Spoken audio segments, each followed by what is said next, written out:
Hi friends, welcome back to my channel. ఈరోజు వీడియోలో పిల్లల ఫుడ్ రెసిపీలో మంచి ఐరన్ ఫుడ్ నేను చూపిస్తున్నాను. తోటకూర దాల్ రైస్. దీనికోసం 3 స్పూన్స్ రైస్, 3 స్పూన్స్ పెసరపప్పు తీసుకొని మంచిగా వాష్ చేసుకొని పెట్టుకోవాలి. అందులోకి కొంచెం సన్నగా తరిగిన క్యారెట్, అలాగే తోటకూర మంచి ఫ్రెష్ లీవ్స్ని ఒక 2-3 తీసుకొని కొంచెం లేతగా ఉన్నంత వరకే కాడలు వేసుకొని చిన్నగా కట్ చేసి వేసుకోవాలి.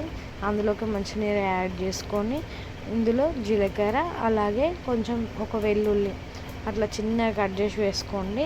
జీలకర్ర యాడ్ చేయడం వల్ల డైజెస్ట్ అవుతుంది పిల్లలకి. వెల్లుల్లి కొంచెం ఫ్లేవర్ తినడానికి చాలా బాగుంటుందని యాడ్ చేసుకుంటున్నా.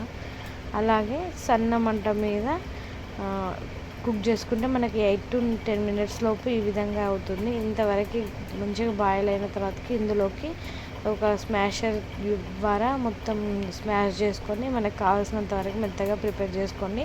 ఇది 7 months ప్లస్ పిల్లలకి పెట్టవచ్చు. ఇంతవరకు కన్సిస్టెన్సీ అయ్యాక మీకు కొంచెం టైట్గా కావాలి అనుకుంటే మాత్రం కొంచెం రెసిపీలో పెట్టి వాటర్ ఉడికించుకోండి.